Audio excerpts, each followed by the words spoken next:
Bismillahirrahmanirrahim. Assalamualaikum warahmatullahi wabarakatuh. Selamat pagi teman-teman, salam sejahtera. Semoga kita semua selalu dalam keadaan baik-baik saja. Pada pertemuan kali ini kami dari kelompok 5 akan mempresentasikan mengenai objek kajian geografi yang dalamnya berhubungan dengan geografi dan sejarah. Sebelum kita beranjak ke presentasi, izinkan kami untuk memperkenalkan diri. Perkenalkan, nama saya Muhammad Irfan Adriansyah dengan NIM 20158. Perkenalkan, nama saya Aryan Nisha Fitri dengan NIM 2001527. Assalamualaikum warahmatullahi wabarakatuh. Perkenalkan, saya Dina Yuliani dengan NIM 2003535. Perkenalkan, nama saya Sela Andri Madina dengan nomor induk mahasiswa 21256. Halo teman-teman, perkenalkan nama saya Syawal Budi Cikal Amalia dengan NIM 2000955. Halo, perkenalkan, nama aku Syifa Raisani Dewi dengan NIM 201266. Konsep dasar geografi. Menurut Bintarto tahun 1977, geografi sendiri itu merupakan ilmu pengetahuan yang mencitrakan, menerangkan sifat-sifat bumi, menganalisa gejala-gejala alam dan penduduk serta mempelajari corak khas mengenai kehidupan. Geografi juga merupakan ilmu untuk mencari fungsi dari unsur-unsur bumi dalam ruang dan waktu. Untuk mencapai tujuan tersebut, maka diperolehlah konsep-konsep dasar geografi, yang dimana terdapat 10 konsep geografi. Yang pertama adalah konsep lokasi. Konsep lokasi ini merupakan konsep yang merujuk pada letak atau posisi suatu objek di permukaan bumi. Konsep lokasi itu sendiri ternyata dibagi menjadi dua, yaitu ada lokasi absolut dan lokasi relatif. Lokasi absolut itu merupakan letak suatu daerah dilihat dari posisi lintang dan bujur tempat tersebut. Dengan demikian, lokasi tersebut bersifat absolut dan tidak berubah. Bisa dibilang juga lokasi absolut itu lokasi mutlak yang tidak dapat berubah posisinya. Selanjutnya ada lokasi relatif, merupakan letak suatu tempat dilihat dari daerah lain yang berada di sekitarnya. Konsep relatif itu sendiri sewaktu-waktu masih dapat bisa berubah karena penglihatan tempatnya itu dilihat dari daerah lain yang berada di sekitarnya. Selanjutnya ada konsep jarak. Konsep jarak itu merujuk pada satuan ukuran antara dua tempat di permukaan bumi. Konsep jarak juga ternyata dibagi menjadi dua. Yang pertama ada jarak absolut dan jarak relatif.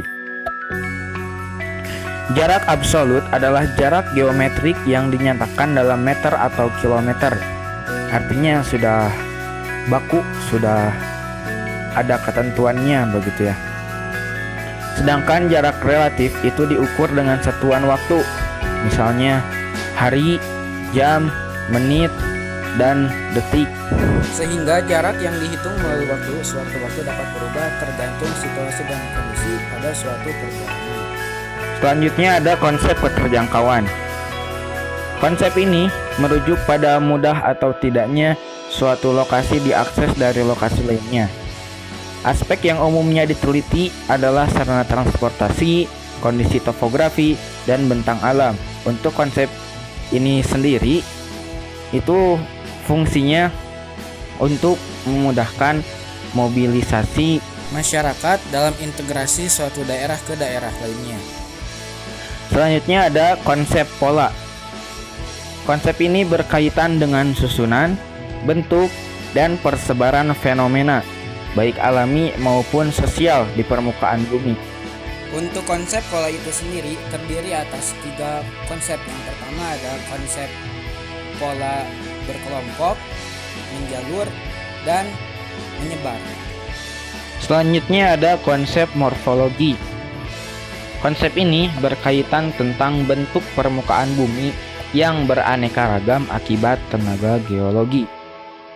Contoh dari konsep ini dapat kita jumpai pada fenomena alam yang terjadi di Sumatera Utara, tepatnya di Danau Toba, yang dimana sebelum terbentuk danau terjadi letusan gunung berapi terlebih dahulu yang sangat dahsyat sehingga menimbulkan atau menghasilkan danau dari fenomena tersebut. Di sisi lain atau contoh lain itu terdapat perbedaan karakteristik wilayah yang dimana terdapat dataran tinggi dan dataran rendah. Selanjutnya ada konsep aglomerasi.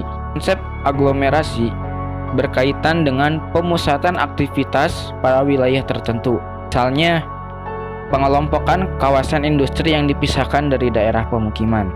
Hal ini untuk mengefektifkan dan memproduktifkan suatu bidang di suatu daerah agar tidak terjadi ketimpangan sosial dan dapat terjadi kestabilan di dalam kehidupan bermasyarakat. Selanjutnya ada konsep nilai kegunaan. Konsep nilai kegunaan berfungsi untuk menganalisis manfaat atau potensi yang diberikan oleh suatu wilayah di muka bumi pada makhluk hidup. Nilai kegunaan bersifat relatif.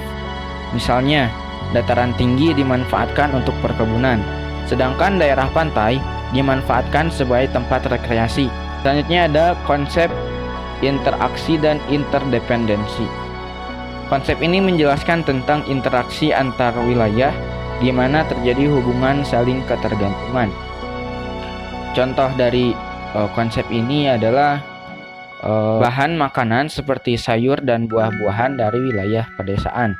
Sedangkan wilayah desa atau penduduk desa itu membutuhkan pekerjaan yang layak yang dapat memenuhi kebutuhan hidupnya sehari-hari di perkotaan, serta pendidikan dan masih banyak hal lainnya. Selanjutnya ada konsep diferensiasi area.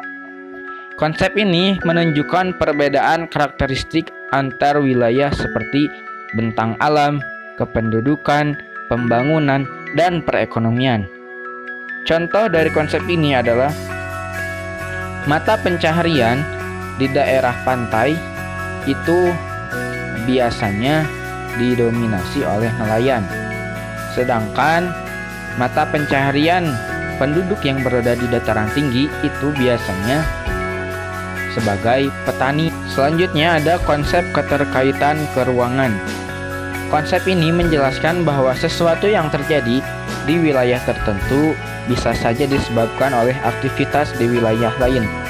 Contohnya, banjir yang terjadi di Jakarta terkait dengan terjadinya alih fungsi lahan di daerah hulu, misalnya Bogor.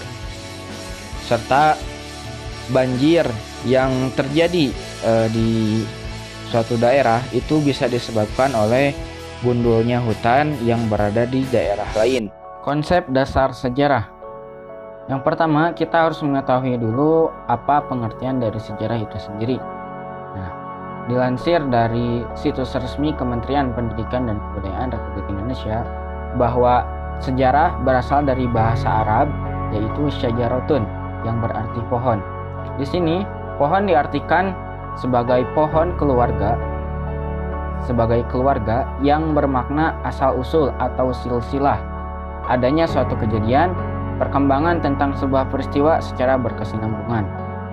Adapun menurut para ahli, di sini saya mengambil menurut Ibnu Khaldun bahwasannya sejarah itu merupakan catatan tentang masyarakat umat manusia atau peradaban dunia tentang perubahan-perubahan yang terjadi pada watak masyarakat itu. Setelah kita mengetahui pengertian sejarah, selanjutnya kita harus mengetahui objek studi sejarah yang dapat dibedakan menjadi dua, yaitu yang pertama objek material sejarah, yaitu segala hal atau informasi yang berkaitan dengan kejadian yang terjadi pada masa lampau. Selanjutnya ada objek formal sejarah, yaitu aktivitas manusia yang pernah terjadi dalam suatu rentang di masa lampau. Artinya, material itu berfokus pada informasi yang berkaitan dengan kejadian masa lampau, sedangkan formal adalah aktivitas yang pernah terjadi dalam suatu rentang waktu di masa lampau. Poin selanjutnya adalah ruang lingkup sejarah. Yang pertama, itu ada sejarah sebagai peristiwa. Hal tersebut dapat diartikan sebagai kajian tentang peristiwa yang telah terjadi dan peristiwa itu benar-benar ada. Sejarah dikatakan sebagai peristiwa, yaitu menyangkut kejadian yang penting, nyata, dan aktual. Sejarah hanya akan mengkaji hal-hal yang terkait peristiwa-peristiwa penting di masa lampau yang erat kaitannya dengan kehidupan manusia. Seperti halnya peristiwa proklamasi kemerdekaan Republik Indonesia. Selanjutnya ada sejarah sebagai ilmu. Hal tersebut dapat diartikan bahwa sejarah membahas mengenai kebenaran dari sejarah itu secara objektif. Sejarah sebagai ilmu pengetahuan mempelajari kenyataan dengan mengadakan penelitian dan pengkajian tentang peristiwa cerita sejarah. Nah, sebagai ilmu tersebut adalah sebagai wawasan kita untuk mengetahui kejadian-kejadian yang pernah terjadi pada masa lampau secara objektif dan dapat dipertanggungjawabkan. Selanjutnya ada sejarah sebagai kisah. Hal tersebut dapat diartikan bahwa sejarah mengkaji tentang penulisan peristiwa oleh seseorang yang idenya diambil dari sejarah. Sejarah adalah rangkaian kisah dan cerita berupa narasi yang disusun dengan berdasarkan pada ingatan, tafsiran manusia, ataupun kesan tentang suatu kejadian yang pernah terjadi di masa lalu. Selanjutnya ada sejarah sebagai seni. Hal tersebut dapat diartikan bahwa sejarah yang ditulis dan diceritakan kembali sesuai dengan faktanya, tapi bersifat seni. Meskipun sejarah disusun berdasarkan pada bahan-bahan yang diperoleh secara ilmiah, tapi dalam penyajiannya menyangkut soal keindahan bahasa dan seni penulisannya. Poin selanjutnya adalah manfaat mempelajari ilmu sejarah. Yang pertama, manfaatnya adalah mengetahui peristiwa di masa lampau. Dengan mempelajari sejarah, kita dapat mengetahui peristiwa yang telah terjadi pada masa lalu, siapa yang terlibat, di mana peristiwanya terjadi, dan apa dampak peristiwa tersebut. Belajar sejarah akan menambah pengetahuan dan wawasan kita dari masa ke masa. Manfaat selanjutnya adalah manfaat edukatif dan pembelajaran. Dengan sejarah, kita akan mengetahui dan memiliki edukasi baru terhadap suatu peristiwa yang telah terjadi di masa lalu. Seperti belajar mengenai tokoh dan peristiwa bersejarah yang telah terjadi di masa lampau. Selanjutnya ada sejarah sebagai sumber inspirasi. Dengan banyaknya peristiwa yang telah terjadi pada masa lampau, bagaimana proses terjadinya dan apa dampak yang ditimbulkan dari peristiwa tersebut, kedepannya kita akan dapat lebih mengetahui bagaimana kita bertindak untuk menghadapi peristiwa yang akan terjadi, sehingga hal itu dapat menginspirasi kita untuk bersiap menghadapi berbagai kemungkinan yang akan terjadi. Selanjutnya ada manfaat instruktif, yaitu sejarah muncul dalam proses penyampaian suatu ilmu pengetahuan. Sebagai bagian ilmu pengetahuan, pada dasarnya sejarah memberikan pengetahuan yang masih bersifat teoritis, berupa pemahaman terhadap generalisasi atau konsep-konsep yang dipelajari dari peristiwa sejarah. Selanjutnya ada sebagai sarana rekreasi. Mengapa? Karena dengan adanya sejarah, otak kita akan secara tidak sadar akan terbawa fantasi untuk menyelami peristiwa-peristiwa yang terjadi pada masa lampau, sehingga kita akan seperti berada pada kondisi tersebut. Selanjutnya ada sejarah sebagai keprofesian. Orang yang mempelajari sejarah disebut dengan sejarawan. Sementara profesi lain seperti arkeolog, guru sejarah, penulis sejarah, dan peneliti juga dikategorikan pada keprofesian yang berhubungan dengan sejarah. Hakikat geografi. Yang pertama yaitu menurut Nursid S. 1981. Beliau mengatakan bahwa hakikat geografi itu dapat dirunut kembali mulai dari sejarah perkembangan pemikiran geografi dari zaman Yunani kuno sampai saat ini. Seperti yang dikemukakan pada pembahasan bab definisi geografi, bahwa konsep geografi berasal dari Eratosthenes yang menggunakan kata geografia.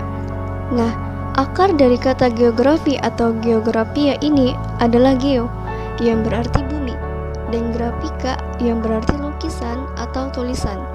Jadi, arti kata geografia ini dalam bahasa Yunani berarti lukisan tentang bumi atau description of the earth, atau tulisan tentang bumi, yaitu writing about the earth. Dan yang ketiga yaitu menurut Karl Ritter menyatakan bahwa geografi to study the earth as dwelling place of man, artinya mengkaji bumi sebagai tempat tinggal manusia. Pada pengertian bumi sebagai tempat tinggal manusia, tercakup di dalamnya segala kegiatan manusia berkenaan dengan organisasi, struktur, dan pola yang dilakukan oleh manusia mengenai tempat tinggalnya untuk mempertahankan kelangsungan hidupnya. Sementara itu, pengertian the dwelling place of man itu tidak hanya bagian permukaan bumi yang ditempati oleh manusia, tetapi termasuk wilayah-wilayah yang belum dijamah manusia sepanjang wilayah tersebut penting artinya bagi kehidupan manusia. Dalam studi geografi, gejala-gejala yang berkenaan dalam alam organik dan alam anorganik dianalisis penyebaran, perkembangan, interrelasi, dan interaksinya. Dan yang keempat yaitu menurut Preston R. Jones. Beliau berkata bahwa geografi ini kadang-kadang disebut sebagai induk ilmu pengetahuan. Mengapa? Karena berbagai lapangan dipelajarinya dengan dimulai melakukan observasi terhadap raut bumi, mengarah pada studi proses-proses spesifik yang berlaku di suatu tempat tertentu. Kalau misalkan beliau memberi sebutan bahwa geografi ini sebagai induk ilmu, pasti memiliki alasan. Nah, alasannya ini yaitu untuk geografi didasarkan pada perkembangan geografi yang sudah sedemikian lama. Nah, hal ini dimulai sejak geografi bersifat pemikiran filosofis tentang terjadinya alam semesta beserta kehidupan pada zaman Herodotus sebelum Masehi. Lalu yang kelima yaitu menurut Daljunyi N. 1981. Beliau mengatakan bahwa hakikat geografi adalah mempelajari gejala-gejala permukaan bumi secara keseluruhan dengan memperhatikan tiap-tiap gejala secara teliti dalam hubungan interaksi, interrelasi, dan integrasi keruangan. Dengan demikian, geografi modern mulai dengan pengertian-pengertian yang dipersiapkan oleh ilmu-ilmu pengetahuan sistematis, tetapi penekanannya tidak pada bidang teoretis secara terpisah-pisah, melainkan dipelajari sebagai variasi wilayah yang berkembang di permukaan bumi yang merupakan hasil proses operasional perubahan gejala-gejala yang bersangkutan secara komprehensif. Hakikat geografi menurut Brooks. Nah, yang pertama yaitu geografi sebagai ilmu pengetahuan biofisik. Pada akhir abad ke-19, ketika ilmu pengetahuan seperti geologi, meteorologi, dan botani sudah mengalami perkembangan yang sedemikian pesat, ahli-ahli geografi terpengaruh dan tertarik mengikuti metode-metode disiplin ilmu-ilmu tersebut. Setelah geografi masuk kelompok ilmu pengetahuan alam murni, geografi mampu merumuskan hukum sebab akibat terhadap gejala-gejala dan proses-proses fisik di permukaan bumi secara general, tetapi tidak memasukkan unsur manusia. Dalam hal ini, banyak ahli geografi hanya menitik beratkan studinya pada bentang lahan, iklim, dan vegetasi, tetapi mereka mengabaikan unsur manusia. Sampai saat ini masih ada kalangan ahli geografi yang mempertahankan pandangan ini, khususnya mengenai iklim dan bentang lahan sebagai titik sentral perhatiannya. Dapat diringkas bahwa geografi merupakan ilmu pengetahuan biofisis apabila yang dipelajari itu hanya geografi, fisis, dan biotis.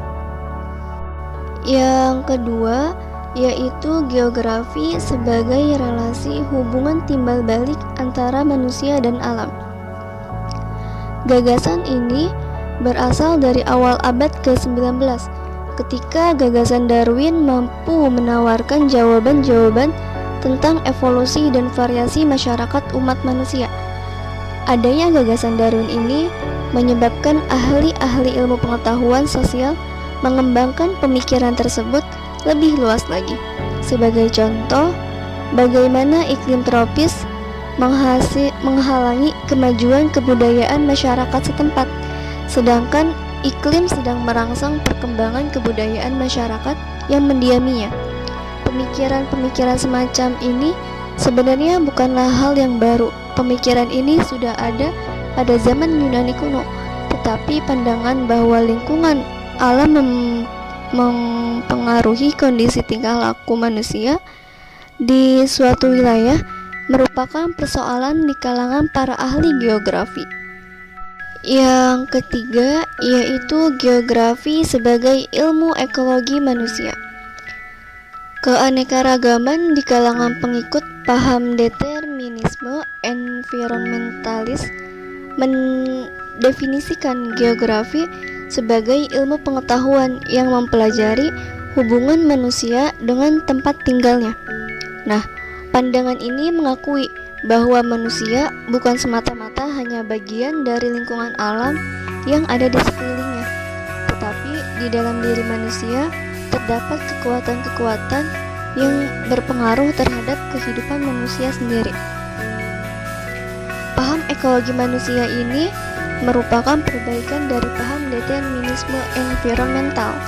Titik pandang paham ekologi manusia dikonsentrasinya pada hubungan timbal balik suatu masyarakat tertentu dengan habitatnya pada wilayah setempat dan mengabaikan interaksi antar wilayah.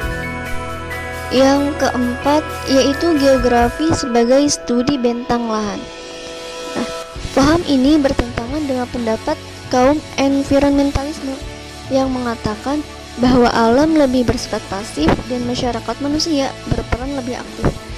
Suatu masyarakat mengembangkan tempat tinggalnya dengan cara mengubah bentang alam menjadi bentang budaya. Jenis dan kualitas perubahan ini tergantung dari tingkat kebudayaannya. Dan pendekatan geografi sebagai studi bentang lahan ini sebagaimana pendekatan lain mempunyai beberapa kelemahan. Oleh sebab itu, tradisi-tradisi geografi selalu harus memperhatikan tipe-tipe ekonomi serta susunan sosial dan politik pada wilayah-wilayah yang berbeda-beda. Yang harus diperhatikan dalam paham ini bahwa jangan terlalu melebih-lebihkan pendeskripsian bentang lahan, tetapi hendaklah lebih banyak ke geografinya, khususnya yang terkait dengan keruangan. Yang kelima, yaitu geografi sebagai studi penyebaran. Pertamaan yang pertama kali muncul dari seorang ahli geografi apabila bertanya tentang sesuatu apapun adalah di manakah sesuatu itu berada. Nah, penempatan lokasi suatu benda atau penduduk dalam peta dinyatakan dengan pola-pola penyebarannya. Tidak dapat diragukan, cara ini efisien untuk mengungkapkan suatu hubungan timbal balik antara dua wilayah atau lebih. Akan tetapi, cara ini lebih berarti untuk mengetahui hubungan lebih dari dua variabel. Geografi dapat didefinisikan sebagai studi penyebaran atau distribusi, yaitu letak suatu benda itu berada. Nah, jadi penempatan penyebaran ini merupakan salah satu prosedur yang penting dalam geografi. Walaupun hal ini bukan tujuan daripada geografi. Dan yang terakhir, yaitu geografi sebagai teori keruangan bumi.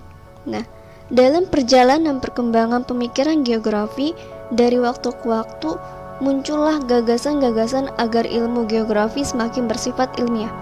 Nah, ahli-ahli rasionalis pada abad ke-18 dan akhir abad ke-19 serta ahli environmentalisme berpendapat agar geografi dibentuk dan dimasukkan dalam bidang hukum-hukum atau dalil-dalil geografi dapat diakui secara ilmiah.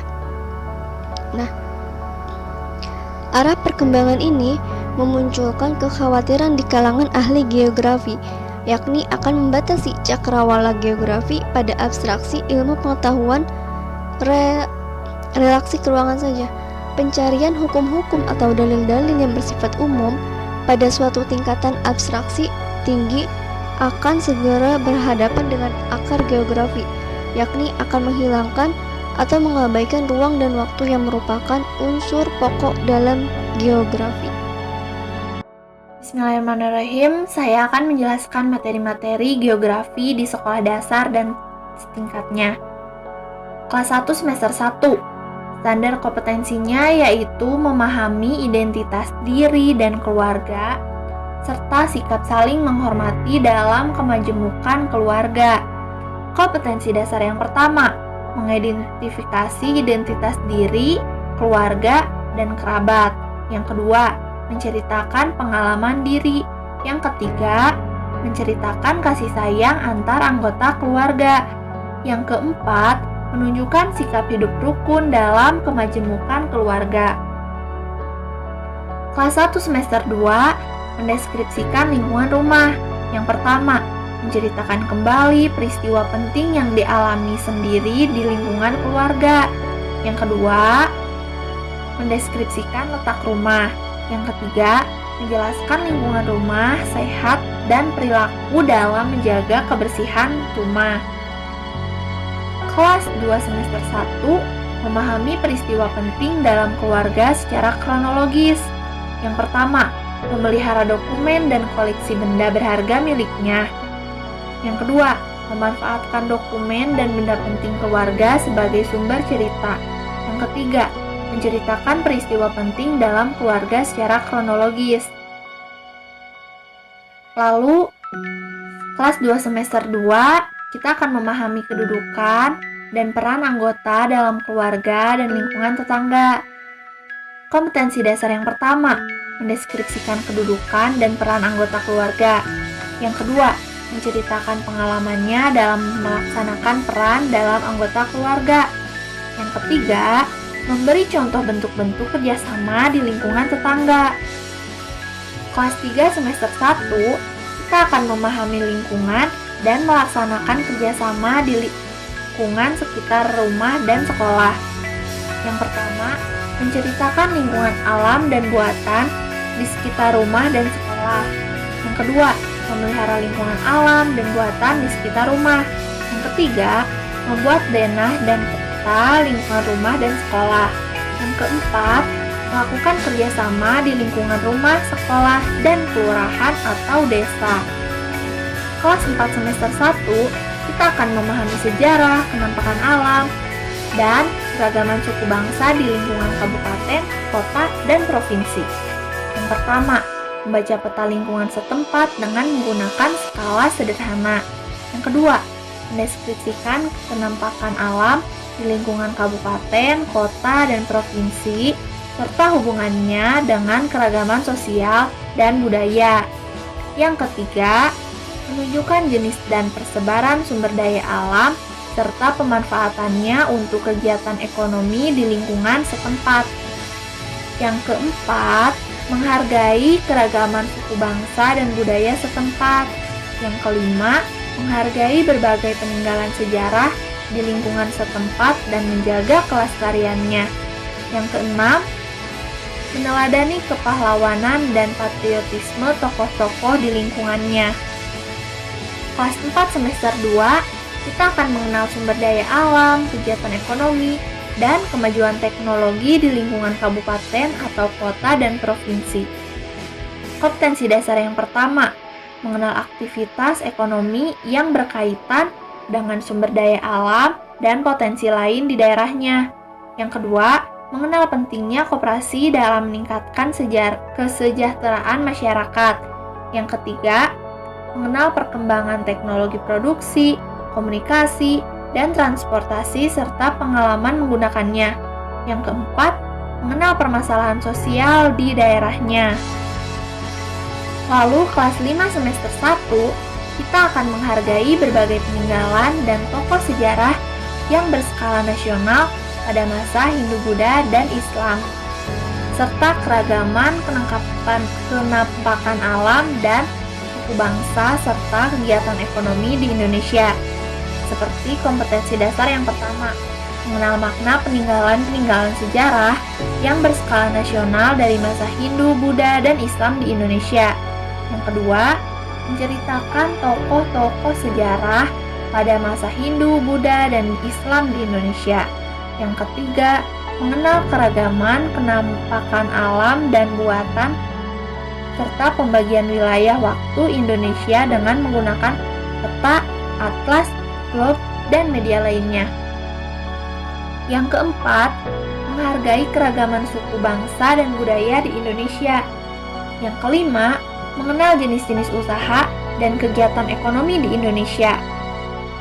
Kelas 5 semester 2, kita akan menghargai peranan tokoh pejuang dan masyarakat dalam mempersiapkan dan mempertahankan kemerdekaan Indonesia. Kompetensi dasar yang pertama, mendeskripsikan perjuangan para tokoh pejuang pada masa penjajahan Belanda dan Jepang. Yang kedua, menghargai jasa dan peranan tokoh pejuang dalam mempersiapkan kemerdekaan Indonesia. Yang ketiga, menghargai jasa dan peranan tokoh dalam memproklamasikan kemerdekaan. Yang keempat, menghargai perjuangan para tokoh dalam mempertahankan kemerdekaan. Kelas 6 semester 2, kita akan memahami gejala alam yang terjadi di Indonesia dan sekitarnya. Kompetensi dasar yang pertama, mendeskripsikan gejala alam yang terjadi di Indonesia dan negara-negara tetangga. Yang kedua, mengenal cara-cara menghadapi bencana alam. Lalu, standar kompetensi yang kedua, memahami peranan bangsa Indonesia di era global. Kompetensi dasar yang pertama, menjelaskan peranan Indonesia pada era global yang berdampak positif serta negatifnya terhadap kehidupan bangsa Indonesia. Yang kedua, mengenal manfaat ekspor dan impor di Indonesia sebagai kegiatan ekonomi antar bangsa. Lalu, saya akan menjelaskan 3 pendekatan dalam geografi. Pendekatan yang biasa digunakan dalam geografi yaitu yang pertama, pendekatan ke ruangan. Ini digunakan untuk mengetahui persebaran penggunaan ruang yang telah ada dan bagaimana penyediaan ruang yang akan digunakan untuk berbagai kegunaan yang telah direncanakan. Yang kedua, pendekatan ke lingkungan.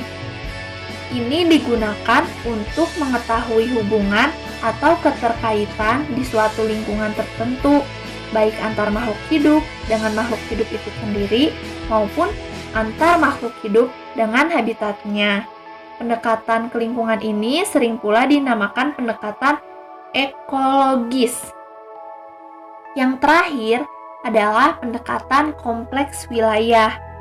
Pada dasarnya merupakan kombinasi antara pendekatan ke ruangan dan ke lingkungan. Interaksi antara wilayah akan berkembang sedemikian rupa karena ada regional, complementary, intervening, opportunity, dan special transferability. Di sini saya akan menjelaskan tentang definisi menurut para ahli, yaitu ada 7. Yang pertama, Thomas Carlyle memberikan definisi sejarah adalah peristiwa masa lampau yang mempelajari biografi orang-orang terkenal. Mereka adalah penyelamat pada zamannya. Mereka merupakan orang-orang besar yang pernah dicatat sebagai peletak dasar sejarah.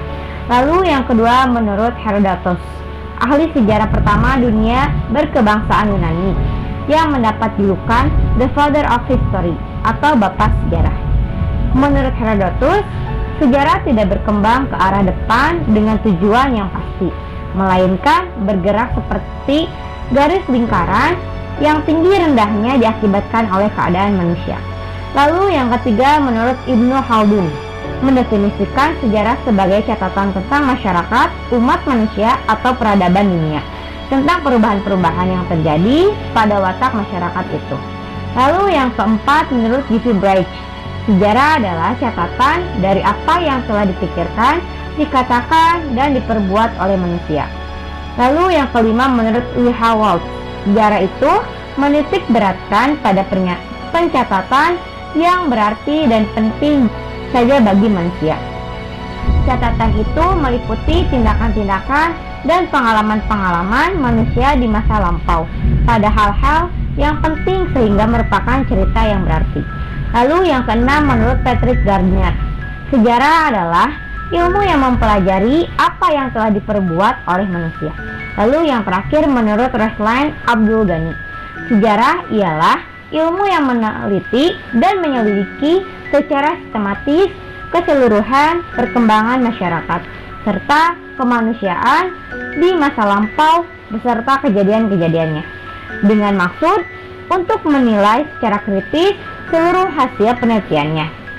Selanjutnya ada tugas pokok sejarah. Yang pertama, sejarah sebagai suatu ilmu, yakni membuka ke masa lampau atau waktu yang lalu umat manusia, memaparkan kehidupan manusia dalam berbagai aspek kehidupannya, dan mengikuti perkembangannya dari masa yang paling tua hingga dewasa ini. Yang kedua, ada tugas pokok sejarah menurut Ismail tahun 1988. Manusia adalah pelaku dalam sejarah, jadi hanya manusialah yang mempunyai sejarah. Dengan demikian, maka tugas utama ilmu sejarah adalah membuka tabir masa lampau atau waktu yang lalu untuk manusia. Selanjutnya ada konsep waktu dalam sejarah. Yang pertama, konsep waktu, ruang, dan manusia. Waktu memiliki dua makna, yakni yang pertama makna denotatif, seperti satu kesatuan, detik, menit, jam, hari, minggu, bulan, tahun, abad, dan seterusnya. Yang kedua, ada makna konotatif, yaitu waktu sebagai suatu proses. Suatu kejadian dapat diamati berdasarkan yang pertama, dimensi ruang, yakni suatu peristiwa memiliki batas-batas tertentu. Dalam suatu ruang akan berlangsung berbagai peristiwa atau kejadian pada waktu yang bersamaan. Yang kedua, dimensi waktu, yakni suatu peristiwa merupakan suatu proses peristiwa yang mengalami perubahan sejalan dengan waktu. Yang ketiga, dimensi manusia. Manusia menjadi objek dan subjek dari peristiwa tersebut. Selanjutnya, adanya kepentingan waktu dalam sejarah. Sejarah adalah suatu kata dan suatu bidang ilmu. Kata sejarah berasal dari bahasa Arab syajara yang artinya terjadi, atau syajara yang artinya pohon kayu. Menurut Muhammad Yamin, sejarah itu tersimpan makna pertumbuhan atau kejadian. Secara etimologis, sejarah itu tumbuh, hidup, dan berkembang yang akan berlangsung terus tiada hentinya sepanjang masa. Di samping kata syajara dalam bahasa Arab, terdapat beberapa kata yang hampir sama artinya. Diantaranya adalah silsilah yang menunjuk pada keluarga atau nenek moyang. Contohnya prasasti Kebu atau Mantiasi merupakan silsilah raja-raja Mataram kuno. Yang kedua, riwayat atau hikayat, yakni cerita yang diambil dalam kehidupan. Kadang-kadang lebih mengenai persoalan dan keluarga. Contohnya hikayat Amir Hamzah dan hikayat Bayan Budiman. Yang ketiga, ada kisah yang merupakan cerita tentang kejadian yang benar-benar terjadi pada masa lampau. Contohnya kisah Nabi Nuh dengan perahunya. Dan yang terakhir, yang keempat, ada tarikh yang menunjukkan tradisi dalam sejarah Islam seperti tarikh Nabi. Dalam bahasa Yunani, sejarah dikenal dengan kata historia, yakni apa yang diketahui karena penyelidikan, atau mengandung pengertian belajar dengan cara bertanya. Menurut Aristoteles, yakni salah satu seorang filsuf Yunani, penggunaan historia berarti pertelaan sistematis mengenai seperangkat gejala alam tanpa mempersoalkan susunan kronologisnya. Sejarah sebagai suatu kata dapat diartikan sebagai riwayat kejadian-kejadian masa lampau yang benar-benar terjadi, menurut Badudu Jain tahun 2001. Sedangkan sejarah sebagai suatu ilmu cermin dari body of knowledge, diantaranya memiliki definisi atau pengertian. Berikut ini dikemukakan beberapa definisi sejarah yang memiliki penekanan pada konsep waktu menurut para ahli. Yang pertama, yaitu menurut Edward Hewlett Carr, sejarah ialah suatu proses interaksi serba terus antara sejarawan dengan fakta-fakta yang ada padanya, suatu dialog tiada henti-hentinya antara masa sekarang dengan masa silam. Yang kedua, menurut James Bank, semua peristiwa masa lampau adalah sejarah atau sejarah sebagai kenyataan. Sejarah dapat membantu para siswa untuk memahami perilaku manusia pada masa yang lampau, masa sekarang, dan masa yang akan datang, atau tujuan-tujuan baru pendidikan sejarah. Selanjutnya, ada menurut Ismail, sejarah adalah suatu ilmu pengetahuan tentang rangkaian kejadian yang berkausalitas pada masyarakat manusia dengan segala aspeknya, serta proses gerak perkembangannya yang kontinu dari awal searah hingga saat kini yang berguna bagi pedoman kehidupan masyarakat manusia masa sekarang serta arah cita-cita masa depan. Dan yang terakhir ada menurut Muhammad Yamin, sejarah ialah ilmu pengetahuan dengan umumnya yang berhubung dengan cerita bertarik sebagai hasil penafsiran kejadian-kejadian dalam masyarakat manusia pada waktu yang lampau, yaitu susunan hasil penyelidikan bahan-bahan tulisan atau tanda-tanda yang lain. Mengacu pada 4 definisi tersebut, maka pada esensinya sejarah adalah yang pertama sebagai suatu ilmu pengetahuan, yang kedua tersusun sebagai hasil penyelidikan, yang ketiga menggunakan sumber sejarah sebagai bahan penyelidikan seperti benda, tulisan, dan sumber lisan, yang keempat menunjukkan adanya hubungan antara satu gejala dengan gejala lain secara kronologis dan bertarik, yang kelima kejadian atau peristiwa yang terjadi dalam masyarakat manusia pada zaman lampau, yang keenam berlaku dalam masyarakat manusia pada waktu lampau, dan yang terakhir menafsirkan keadaan-keadaan yang telah berlalu. Keterkaitan antara waktu dengan peristiwa sejarah meliputi 4 hal, yaitu yang pertama perkembangan, yang kedua kesinambungan, yang ketiga pengulangan, dan yang keempat perubahan. Selanjutnya, ada keterkaitan antara waktu dengan pembabakan sejarah. Salah satu bentuk pelukisan peristiwa sejarah adalah melalui penggolongan sejarah berdasarkan 3 kategori, yakni kategori ruang, kategori waktu, dan kategori tema kehidupan.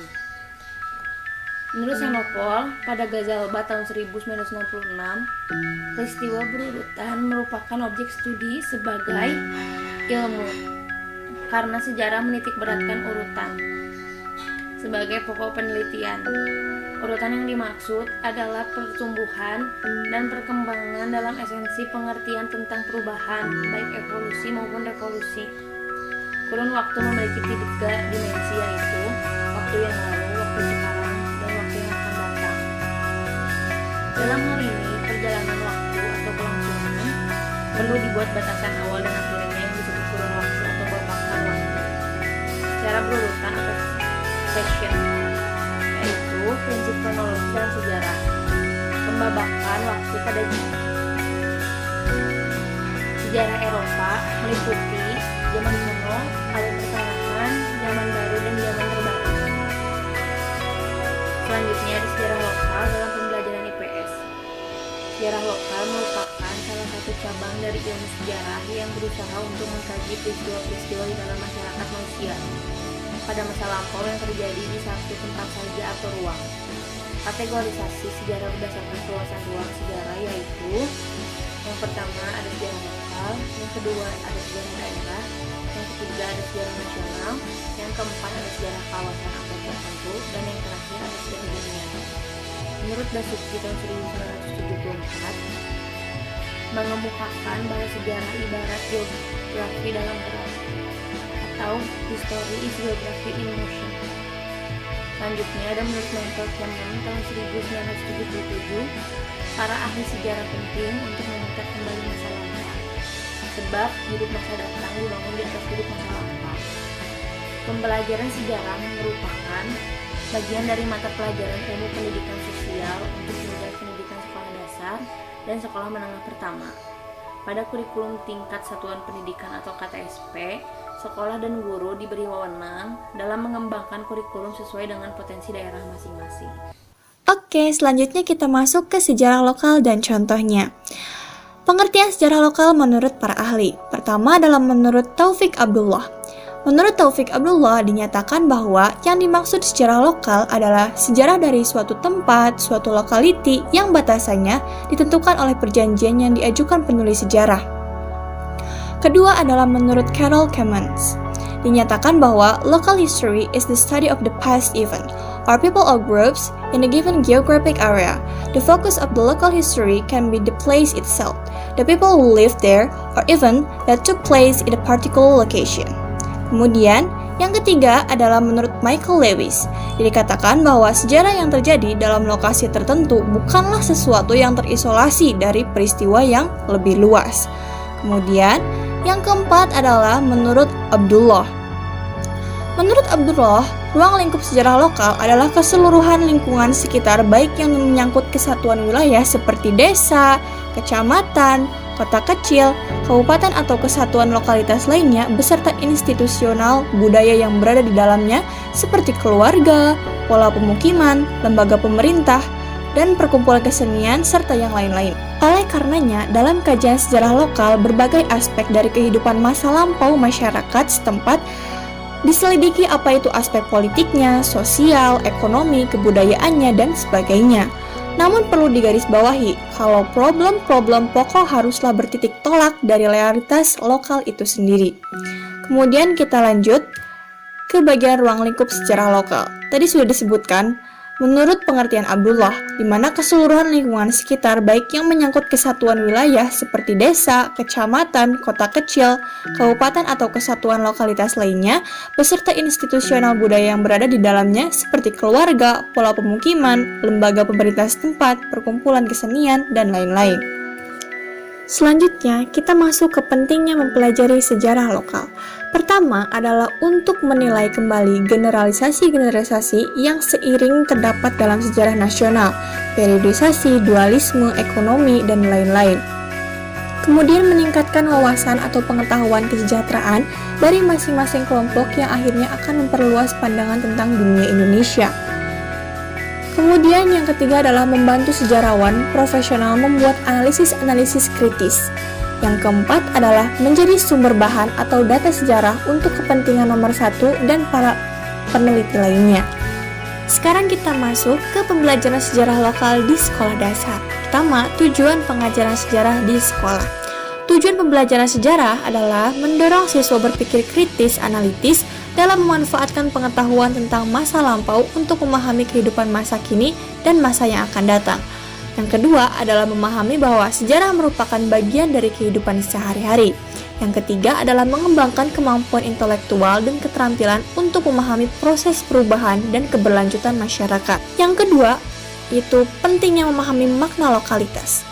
Pentingnya nilai-nilai kearifan lokal atau lokalitas pada kehidupan bermasyarakat ternyata tidak hanya terletak pada ranah kegiatan sosial, budaya, dan politik, melainkan juga pada ranah pendidikan. Paulo Freire, seorang tokoh pemikir pendidikan, mengatakan bahwa kearifan lokal akan mengajarkan peserta didik untuk selalu konkret pada apa yang mereka hadapi.